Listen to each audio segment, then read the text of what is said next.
Royal Guard sees a homeless veteran outside the palace. What he does next brings the crowd to tears. What you're about to read will shake you to your core. A story of loyalty, betrayal, and redemption that unfolds right at the palace gates. The ending will leave you in tears. Don't forget to like, share, and let us know where you're watching from. The afternoon sun beat down mercilessly on the cobblestones outside the palace gates. Tourists shuffled past with their cameras and selfie sticks, barely noticing the old man who sat in the shadows. His weathered face told a story of pain, his military jacket torn and faded, but his eyes never left the tall guard standing at attention. The guard stood perfectly still, his red uniform pristine, his posture rigid as steel. He was trained to be a statue, to see everything and react to nothing. But today would test every ounce of that training. The old man's hands trembled as he pulled something from his pocket, a military badge, its silver surface dulled by years, but still catching the sunlight. A young mother hurried past, pulling her curious child away. "Don't stare," she whispered, but the old man didn't seem to notice. His eyes remained fixed on the guard, studying every inch of his face. "So, this is what loyalty gets you," the old man muttered, his voice carrying just far enough for the guard to hear. "A lifetime of service, and they throw you away like yesterday's newspaper." The guard's finger twitched, just slightly, but enough. In that small movement lay a crack in his perfect facade. A tourist noticed and nudged her friend, pointing discreetly. The old man saw it too, and his lips curved into a sad smile. "You're good at this, son," he said, louder now, standing there like nothing matters, just like they taught you. He shifted his weight, and his sleeve rode up, revealing a jagged scar that ran from wrist to elbow. The guard's eyes flickered, for just a fraction of a second, to that scar. The crowd was growing now. Something in the air had changed. The usual chatter of tourists died down to whispers. Phones came out, recording what was happening. The old man struggled to his feet, his joints creaking with the effort. "I wonder," he said, his voice growing stronger, "if they showed you the same pictures they showed me, the ones they used to prove I was a traitor." He reached into his jacket again, pulling out another badge, identical to the first. The guard's breath caught in his throat as the old man held it up to the light. "Funny thing about loyalty," the old man continued, taking a step closer. "They tell you it's about following orders, about standing still when everything inside you screams to move." His voice cracked with emotion. "But they never tell you about the cost, about watching your own son grow up believing his father was a coward." The guard's jaw clenched tight. A bead of sweat rolled down his temple despite the cooling afternoon air. The crowd had grown larger now, forming a loose circle around the scene. Camera phones recorded every moment, every word. "I used to stand where you're standing," the old man said, his voice dropping to almost a whisper. "Day after day, year after year, until that mission, the one they said I abandoned." He paused, his eyes filling with tears. "The one where I discovered the truth about who was really betraying their country." A senior guard appeared at the edge of the crowd, watching the scene with growing concern. The old man noticed him and smiled bitterly. "Ah, here comes the authority, right on time, just like always." The guard's breathing had changed, subtle, but faster now. His eyes darted between the old man and his superior, torn between duty and something deeper, something that pulled at his very core. "You know what the funny thing is?" the old man said, reaching into his jacket one final time. "They never thought to check the real records, the ones I managed to save before they erased me." He pulled out a yellowed envelope, sealed with wax and stamped with official markings. The senior guard took a step forward, but the old man's next words froze everyone in place. "I never left you, son. They made you believe I was dead, but I've been fighting to come back to you every single day since." The guard's face remained stoic, but his eyes, those eyes that had been trained to reveal nothing, suddenly held a universe of pain, recognition, and impossible hope. Time seemed to stop in that moment. The guard's fingers trembled against his weapon, memories flooding back like a tidal wave. The crowd held their breath, phones still recording, as father and son stood frozen in this impossible moment. "James," the old man whispered, using the name no one had called the guard in years. "I know they told you I died a traitor's death, that I abandoned my post, betrayed my country." His voice grew stronger with each word. But look at this badge again. Look closer. The guard's eyes flickered to the badge in his father's trembling hand. The sunlight caught something he'd never noticed before. Tiny markings along the edge, a code he'd learned about in his advanced training. His heart pounded against his ribs as he recognized what it meant. Special operations. Deep cover. A young girl in the crowd gasped as the old man took another step forward. They sent me on a mission, son. One that required me to disappear, to let my own family believe I was dead. To protect you all from what I discovered. His voice cracked with emotion.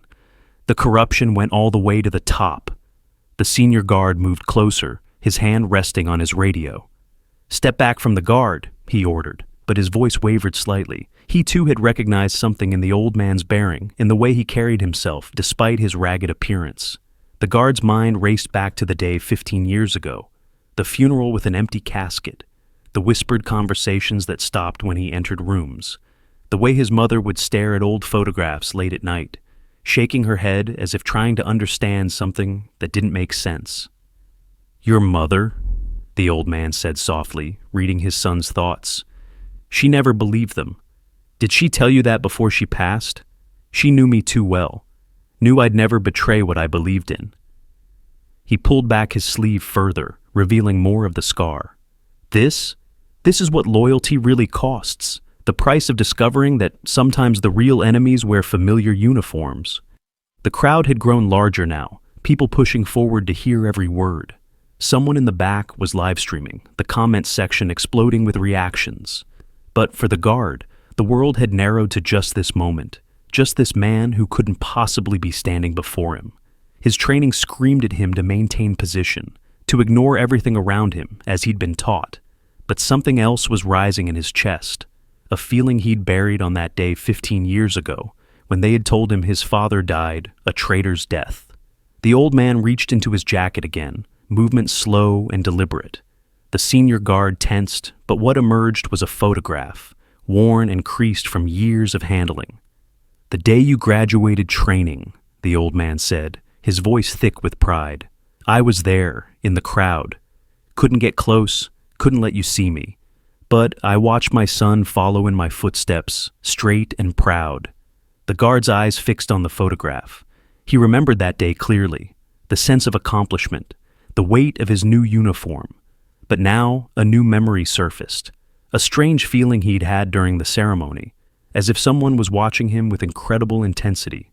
He'd dismissed it then, but now, "Your commanding officer," the old man continued, "Captain Richards.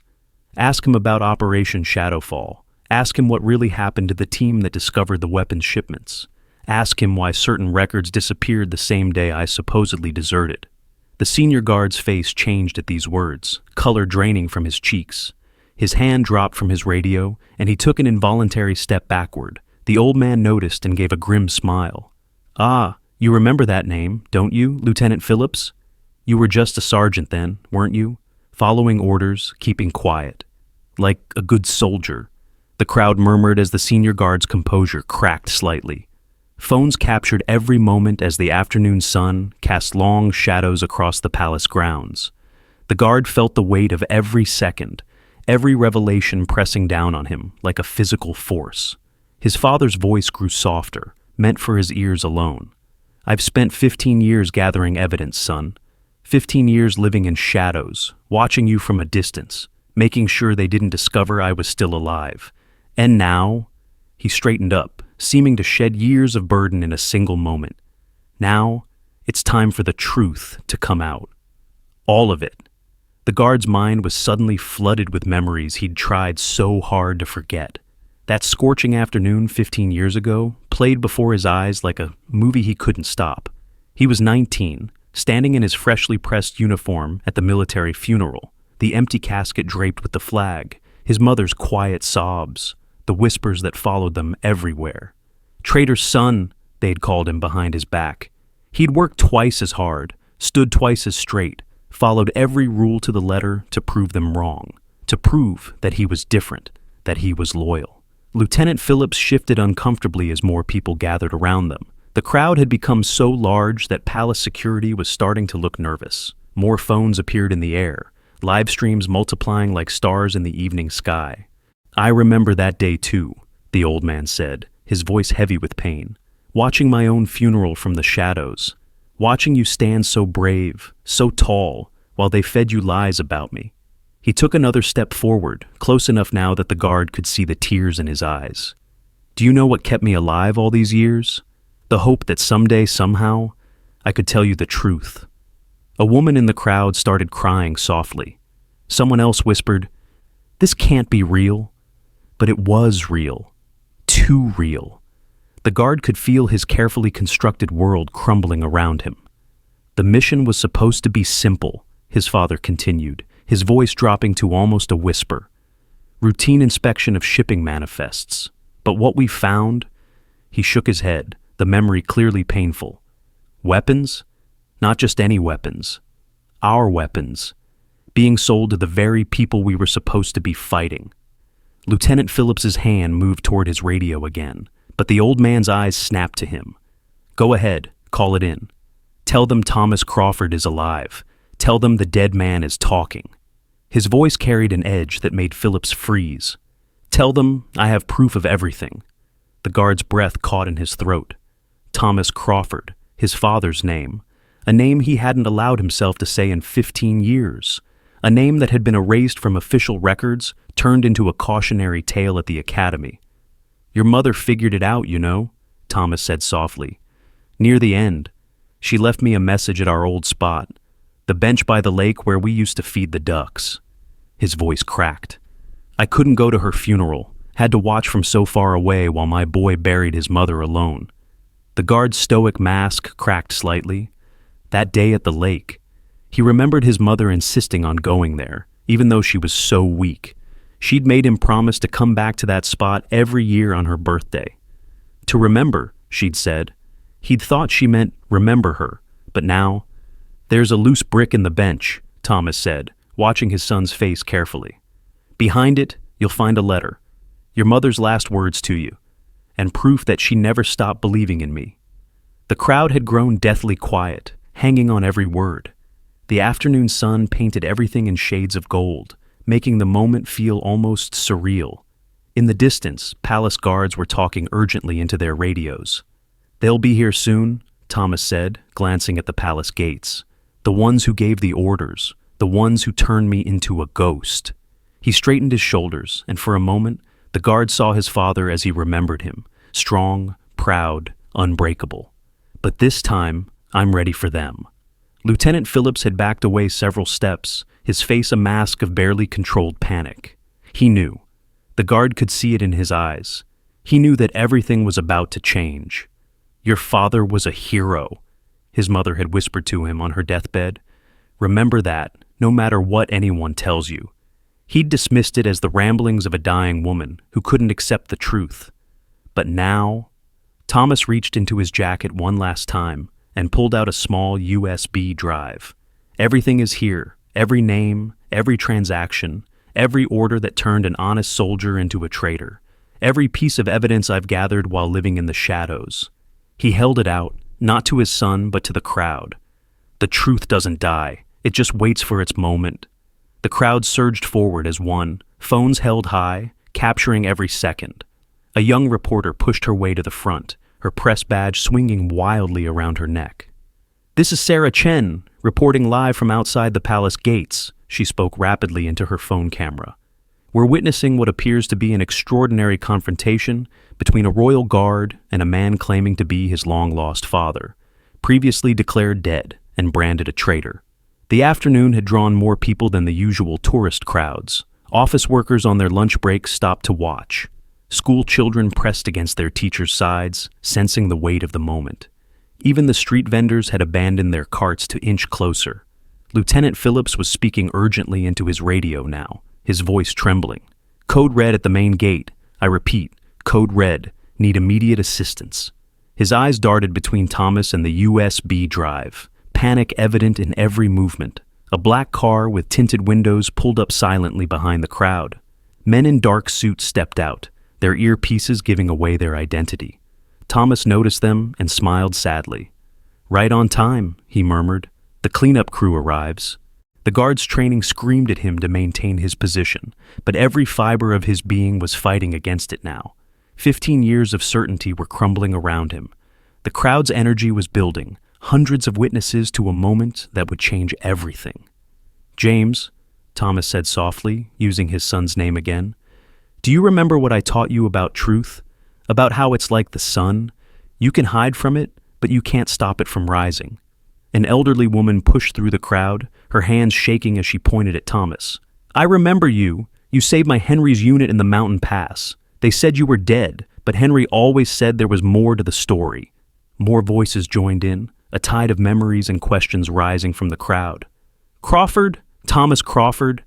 My brother served with you in the special ops. They never let us see the body. The mission reports were classified." The men in dark suits were moving through the crowd now, trying to look casual but their purpose clear. Thomas stood his ground, his eyes never leaving his son's face. The USB drive gleamed in his hand like a beacon. A young boy tugged at his mother's sleeve. "Mom, why is the guard crying?" The whisper carried in the sudden hush, and all eyes turned to the guard's face. A single tear had broken through his training, tracking down his cheek. Lieutenant Phillips grabbed his radio again. "Sir, we need to clear the area. This is becoming a security risk." His voice cracked with desperation. "The story's already going viral. Channel 4 is picking it up." Indeed, the crowd had grown even larger. People were sharing the live streams, calling friends, spreading the word. History was unfolding in real time, and everyone knew it. "Your superior officer is right," Thomas said, addressing his son formally now. "This is becoming a security risk, but not the kind they're worried about." He turned to face the crowd, his voice gaining strength. "The real risk is to those who buried the truth 15 years ago, those who turned a blind eye to corruption because it was convenient." The men in suits were closer now, their movements more purposeful. The crowd sensed their intention and began to close ranks, protecting Thomas and his son. Phones recorded from every angle, ensuring that whatever happened next would be witnessed by thousands. "You have a choice to make, son," Thomas said quietly. "The same choice I had to make 15 years ago. Stand silent and let them bury the truth again, or—" He paused, his eyes filled with both hope and fear. "Or remember what the uniform really means, what loyalty really means." The guard's finger twitched on his weapon. Years of training warred with the undeniable truth before him. The crowd held its breath, watching this internal battle play out in the slight movements of his face. A police siren wailed in the distance. More black cars were pulling up. The palace gates remained firmly shut, but movement could be seen behind them. The world was watching, waiting, as father and son stood frozen in this moment of choice. "Time's running out," Thomas whispered, but his words carried in the heavy silence. "What's it going to be, son? What does loyalty mean to you?" The guard's world had shrunk to this single moment.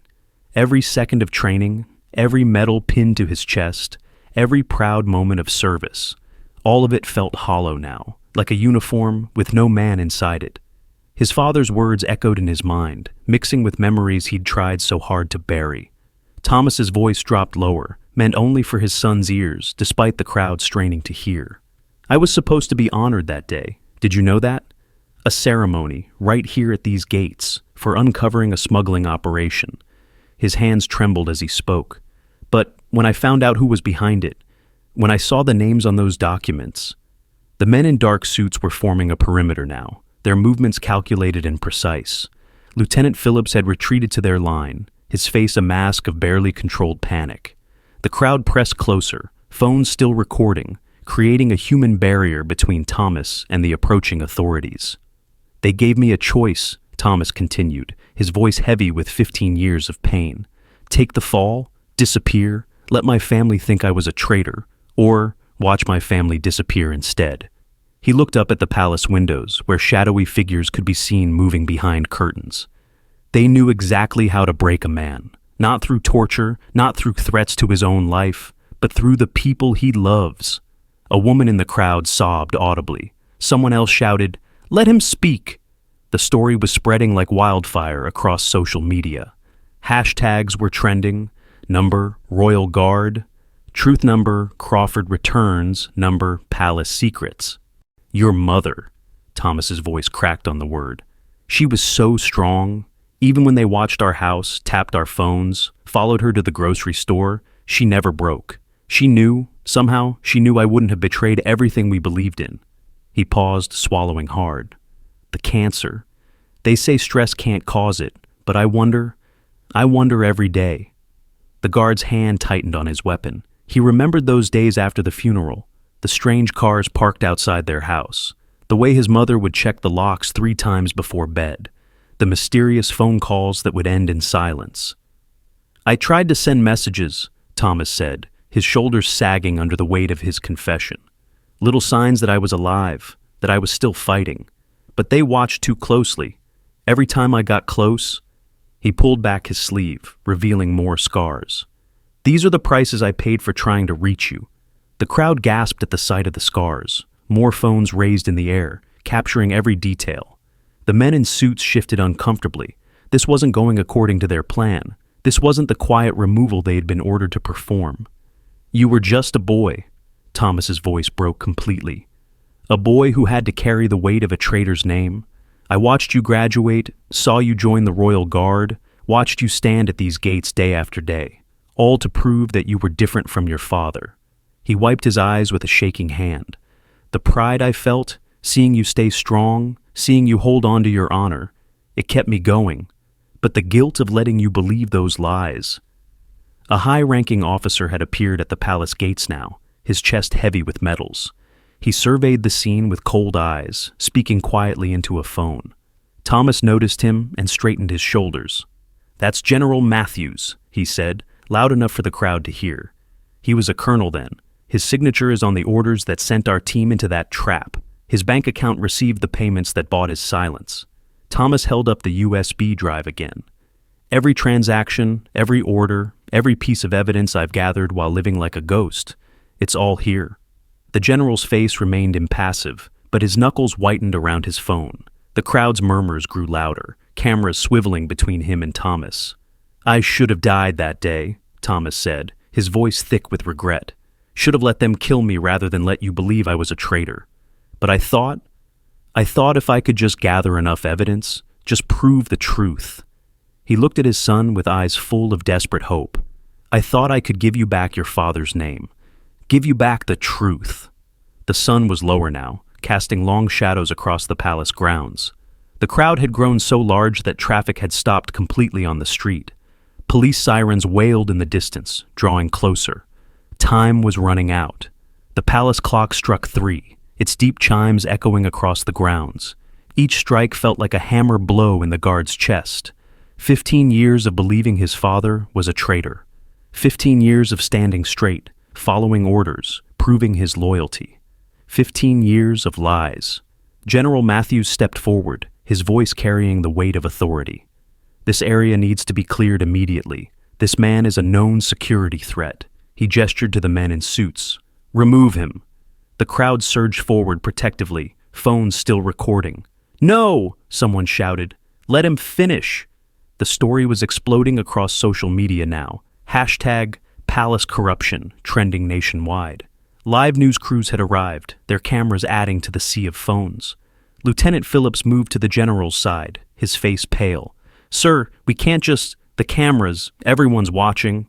Then they can watch us remove a security threat," Matthews snapped, but there was a tremor in his voice. His eyes were fixed on the USB drive in Thomas's hand. Thomas stood his ground, his voice stronger now. "Go ahead, General. Show them how you handle threats. Show them the same tactics you used 15 years ago."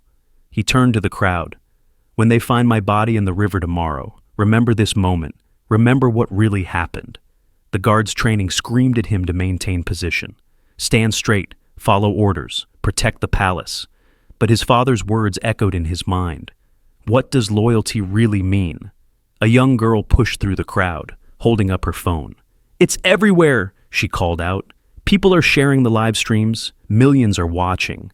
Indeed, the hashtags were spreading globally now, the story catching fire across continents. General Matthews stepped closer, lowering his voice. "Think carefully, Crawford. You have a chance to walk away, disappear again. Live." His eyes flickered to the guard. "Don't make your son watch what happens next." The guard's finger twitched on his weapon. The crowd held its breath. Years of training warred with the truth burning in his heart. Stand still. Follow orders. But whose orders? And for what cause? Thomas met his son's eyes. "I won't run again," he said softly. "I won't let them bury the truth. Not this time." He straightened his shoulders, and in that moment, despite his ragged clothes and weathered face, he looked every inch the soldier he'd once been. "They can kill me if they want, but the truth dies harder than men."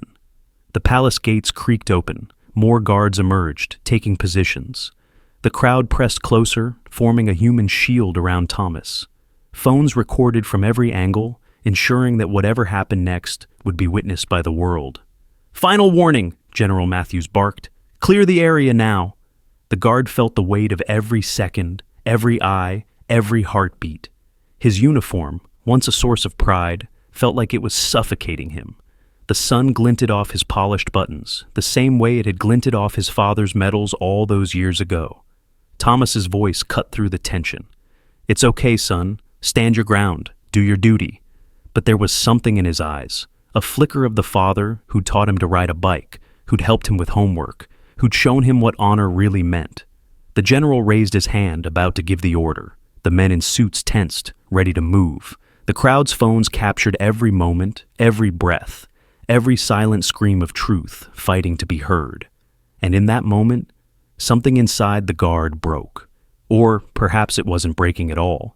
Perhaps it was something finally falling into place. The palace clock struck its final note. 3 o'clock, the hour of truth. The guard moved, not a twitch this time, not a tremor, a full, deliberate step, away from his post, away from 15 years of standing still. The crowd gasped, cameras flashed, General Matthews's face darkened with fury. "Return to your post immediately," he thundered. "That's an order." But the guard wasn't listening anymore. Another step, and another, each one feeling more right than the last. His father watched, tears streaming down his face, as his son, his boy who'd carried the weight of a traitor's name for 15 years, broke ranks for the first time in his career. The world seemed to hold its breath. Then, in a motion that would be replayed millions of times across social media, the guard removed his ceremonial bearskin cap. The son caught his face fully now, no longer a symbol of authority, but a son recognizing his father. The crowd erupted in cheers and sobs. Phones captured the moment from every angle as the guard, moving with deliberate purpose, took off his red ceremonial jacket. In one fluid motion, he draped it over his father's shoulders, covering the years of wear and hardship. "No," Thomas whispered, overwhelmed by the gesture. "Son, your career, your future." The guard spoke for the first time, his voice carrying across the suddenly hushed crowd. "My future was built on a lie, but it ends today." He turned to face General Matthews, standing straighter than he ever had in uniform. "I am my father's son, and I choose truth over orders." The moment exploded across social media. Royal Guard son began trending worldwide. News helicopters circled overhead, their cameras zooming in on the scene. The crowd's phones lit up with notifications as the story went viral in real time. "This is Sarah Chen, reporting live." The young reporter's voice trembled with emotion. "We're witnessing an extraordinary act of courage as a royal guard chooses family and truth over duty. The scene outside the palace has brought many to tears." Indeed, there wasn't a dry eye in the crowd. An elderly veteran saluted. A mother lifted her child to see better, whispering, "Remember this day, sweetheart. Remember what courage looks like." General Matthews' face had turned purple with rage. "Arrest them both," he ordered, but his voice cracked with panic. The men in suits hesitated, aware that every move they made was being broadcast live to millions. A voice rang out from the crowd. "I served with Crawford." An older man pushed forward, his chest heavy with medals. "Everything he's saying, about the weapons, the cover-up, it's true. I've been afraid to speak up for years." More voices joined in. "My brother was on that mission. We knew something was wrong. The documents were classified, but rumors spread. The tide was turning. The crowd pressed closer, forming a protective circle around father and son. Social media exploded with supporting evidence. Old news articles, redacted documents, suspicious obituaries all being unearthed and shared. The guard placed a hand on his father's shoulder, feeling the familiar strength beneath the years of hardship. "The truth doesn't die," he said, echoing his father's words. "It just waits for its moment." Thomas, overwhelmed by his son's gesture, reached up to touch the ceremonial jacket now draped over his shoulders. The gold buttons gleamed in the sunlight, a stark contrast to his weathered hands. "I never thought," his voice broke. "I never dared hope." A young girl in the crowd started singing the national anthem. Others joined in, the melody swelling as phones captured the spontaneous moment of unity. The sound carried across the palace grounds, a reminder of what loyalty to one's country truly meant. The palace gates remained open, but no more guards emerged. Behind the scenes, phones were ringing, emergency meetings were being called, and 15 years of carefully maintained secrets were unraveling in real time. "Look!" someone shouted, pointing at their phone. "The palace is trending. The story's gone international." Indeed, news alerts were popping up across screens. Breaking, Royal Guard chooses truth over duty. Viral, father-son reunion exposes palace corruption. Live, millions watch as Royal Guard breaks ranks for justice. General Matthews backed away, speaking urgently into his phone. The men in suits began to disperse, their orders suddenly unclear in the face of such massive public exposure. The crowd's phones tracked their retreat, ensuring every moment was documented. The guard stood firmly beside his father, both of them now illuminated by the setting sun. The ceremonial jacket, draped over Thomas's shoulders, seemed to transform him. No longer a homeless veteran, but a returned hero finally standing in the light. The media explosion was immediate and overwhelming. News vans lined the streets, their satellite dishes reaching toward the sky like metal flowers. Reporters pushed through the crowd, each trying to get closer to the father and son who had just shaken the very foundation of the palace. "This is BBC News, broadcasting live from outside the palace gates," a reporter announced, her voice steady despite the chaos.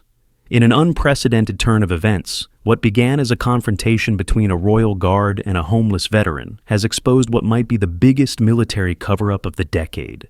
Social media platforms crashed under the weight of millions trying to share and watch the story unfold. The palace's official channels remained silent, but that silence spoke volumes. Inside those grand walls, emergency meetings were being called, phones were ringing non-stop, and decades-old contingency plans were being dusted off. "The king has been informed," a palace insider leaked to the press. The news rippled through the crowd like electricity. The monarch himself was now aware of the situation unfolding at his gates. Thomas Crawford's story was being pieced together in real time by journalists and social media detectives. Old photographs emerged, Thomas in his prime, receiving medals for valor. Service records appeared, showing an impeccable career until that fateful day. And most damning of all, financial records began surfacing. Mysterious transfers, coded messages, a trail of breadcrumbs leading straight to the highest levels of military command. "Father," the guard said, his voice carrying across the hushed crowd, "the USB drive. It's time." He turned to the sea of cameras. "The world needs to see everything." Thomas nodded, reaching into his pocket with trembling hands. The crowd pressed closer, phones raised high, as he pulled out the small device that contained 15 years of carefully gathered evidence. But, before he could speak, a new voice cut through the chaos. "That won't be necessary, Mr. Crawford." The crowd parted like water as a distinguished figure walked through. Sir Robert Lancaster, the king's personal secretary, approached with measured steps. His presence brought a new weight to the scene. This was no longer just a viral moment, but a matter of state. "His Majesty has been watching," Lancaster announced, his voice carrying across the now silent crowd. "He has seen everything that has transpired here today." He paused, his eyes moving from father to son. "And he has questions." The guard instinctively straightened, years of training taking over. But his hand remained firmly on his father's shoulder, making his position clear. He would not be separated from his father again. Lancaster nodded, as if approving of this silent statement. "The king has ordered an immediate investigation into the events of 15 years ago. All classified files are to be unsealed. All involved parties are to be questioned." His eyes flickered to where General Matthews had been standing, but the general was long gone. Furthermore, Lancaster continued, producing an official document, His Majesty has commanded that Thomas Crawford be given full protection and accommodation within the palace grounds until this matter is resolved. He turned to face the cameras directly. The crown does not turn its back on loyalty, even when that loyalty comes at a great personal cost. The crowd erupted in cheers. Phones captured the moment as Lancaster handed the document to Thomas, whose hands shook as he accepted it. The royal seal gleamed in the late afternoon sun, a symbol of power now being used to protect rather than persecute. "And you, young man," Lancaster addressed the guard, "His Majesty has a personal message." He paused, allowing the cameras to focus. "Your father's honor was stolen from him, but your actions today have brought honor to you both." Tears streamed freely down Thomas's face now. The ceremonial jacket draped over his shoulders seemed to straighten, as if the weight of 15 years in hiding was finally lifting. His son stood beside him, no longer torn between duty and truth. The crowd's phones captured every moment as father and son were escorted through the palace gates, not as prisoners or suspects, but as honored guests of the crown. The afternoon sun painted the scene in shades of gold, nature itself seeming to approve of justice finally being served. The days that followed became a whirlwind of revelations and justice. News channels ran nonstop coverage as the story unfolded like a carefully wrapped gift, each layer revealing more truth. The USB drive Thomas had carried contained not just evidence, but an intricate web of corruption that had festered in the shadows for decades. "Breaking news! General Matthews arrested!" the headlines screamed. Security cameras caught the moment he tried to flee the country, only to be intercepted at a private airfield. His face, once proud and commanding, now showed the fear of a man who knew his time had run out. Lieutenant Phillips, who had chosen to stand with truth in that crucial moment, became a key witness. His testimony, combined with Thomas's evidence, began toppling dominoes that had been carefully arranged for years. High-ranking officials were called in for questioning. Bank accounts were frozen. Documents that had been buried in classified files suddenly saw the light of day.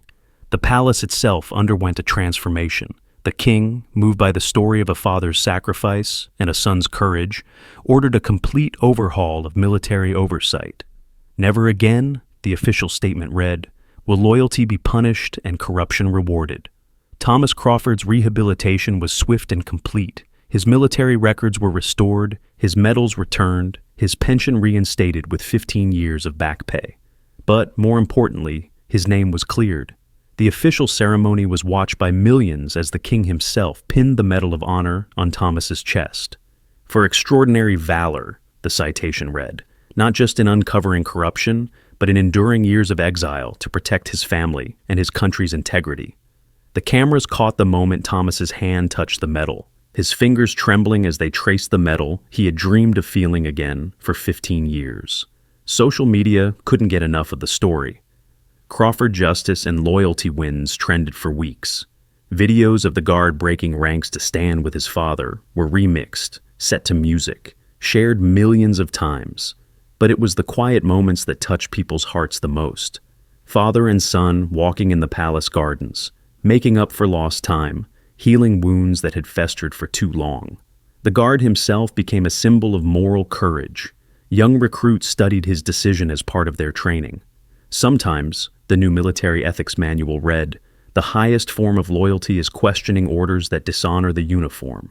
But perhaps the most profound change was in the law itself. The Crawford Act was passed with unprecedented speed, establishing new protections for whistleblowers and creating an independent oversight committee for military operations. "No one should have to choose between truth and survival," Thomas said at the signing ceremony, his son standing proudly beside him. The homeless shelter where Thomas had spent his last night before confronting his son received an anonymous donation, enough to house and help veterans for years to come. When asked about it, Thomas just smiled. "Sometimes," he said, "the best way to heal is to help others heal too." Letters poured in from around the world. Veterans sharing similar stories of corruption they had witnessed but feared to expose. Mothers thanking Thomas for showing their children what real courage looked like. Young soldiers writing to the guard, asking how he found the strength to choose truth over orders. Even the palace guards changed their training program. The daily drill now included a moment of reflection. What does loyalty mean to you? The same question that had changed everything the fateful afternoon became a daily reminder that duty without moral compass is just blind obedience. 1 month after that dramatic day at the palace gates, father and son returned to the spot where it all began. The crowd was smaller now, but phones still recorded as they stood together, both in civilian clothes, both free men. "Did you ever doubt?" a reporter asked Thomas. "Did you ever think about giving up during those 15 years? Thomas looked at his son, his eyes filled with pride. "Every day," he admitted. "But then I'd think of him, carrying the weight of my supposed betrayal, and I knew I had to keep fighting. Truth doesn't die. It just needs someone brave enough to speak it." 1 year later, the palace grounds looked different. A new memorial stood where Thomas had once waited in the shadows. A simple stone marker with words that had changed a nation. "Truth is the highest loyalty." Tourists took photos beside it, children asked their parents to explain its meaning, and palace guards stood a little straighter when they passed it. The afternoon sun cast the same golden light as it had the fateful day, but everything else had transformed. Thomas Crawford, no longer a homeless veteran, but a respected advisor to the Crown's new military ethics committee, walked the grounds with his son. They stopped at the memorial, both remembering the moment that had changed not just their lives, but an entire system. "Hard to believe it's been a year," the former guard said, now wearing a different kind of uniform, that of the newly formed Integrity Unit, a special division dedicated to investigating corruption within military ranks. "Sometimes I still wake up thinking it was all a dream." Thomas smiled, his face fuller now, the years of hardship softened by months of proper care and peace. "I used to have the same dreams," he said, "but they were nightmares, watching you from afar, wanting to reach out, knowing I couldn't." He touched the memorial stone. "Now, the nightmares are gone." A group of young military cadets approached, their eyes wide with recognition. This had become a common occurrence, people wanting to meet the father and son who had proved that truth could overcome even the most entrenched corruption. But today was different. Today, these cadets were the first graduates of the new military training program, one that emphasized moral courage alongside physical discipline. "Sir," one cadet stepped forward, addressing Thomas. "We studied your case. They taught us that real loyalty sometimes means standing against orders." She turned to his son. "And they taught us that uniforms don't make heroes. Choices do." Thomas watched as his son shared with the cadets the lesson that had cost them 15 years to learn. The words carried across the palace grounds, where tourists and locals alike stopped to listen. "A uniform can be taken away," he told them, "but integrity is yours forever. Guard it more carefully than any palace gate." Later that evening, as the sun began to set, father and son walked to their favorite spot, the bench by the lake, where Thomas's wife had left her final message. They sat together, watching the ducks swim lazily across the water. A year ago, this simple moment would have seemed impossible. "Your mother would be proud," Thomas said softly. "She never lost faith, in me or in you." His son nodded, remembering the letter they'd found behind the loose brick, her final act of defiance against the lies that had torn their family apart. She knew the truth would come out eventually, she just didn't know how. A palace guard walked past, snapping a crisp salute to them both. This too had become normal, the old guard and the new, acknowledging the men who had helped transform their institution from within. "You know what I think about sometimes?" Thomas said, watching the guard disappear around the corner. "All those years I spent in shadows, gathering evidence, staying hidden. I was protecting the truth. But you, son, you were the one brave enough to speak it." The sun dipped lower, painting the palace windows in shades of orange and gold. From this angle, they could see the spot where everything had changed, where a son had chosen his father over orders, truth over tradition, moral courage over blind obedience. "We both did what we had to do," his son replied. "You protected the truth, I spoke it, and together." He gestured at the palace, the memorial, the new world they had helped create. "Together we proved that loyalty isn't about following orders. It's about following your conscience." As darkness fell, lights began to twinkle on across the palace grounds. A new shift of guards took their posts, each one passing by the memorial, each one carrying the lesson of that day in their hearts. The story of the guard who broke ranks and the father who never gave up had become more than just a viral moment. It had become a legacy. Thomas stood, offering his hand to his son. Ready to head home? His son smiled, taking his father's hand. Home, he repeated, the word still tasting sweet after so many years of bitterness. You know, Dad, that's what real victory looks like. Not just exposing the truth, but being able to live in it. They walked away together, leaving the palace grounds behind. The memorial stone caught the last rays of sunlight, its words glowing like a promise. Truth is the highest loyalty. And in homes across the world, people who had witnessed their story held their loved ones closer, knowing that sometimes the greatest acts of courage are born from the simplest choices.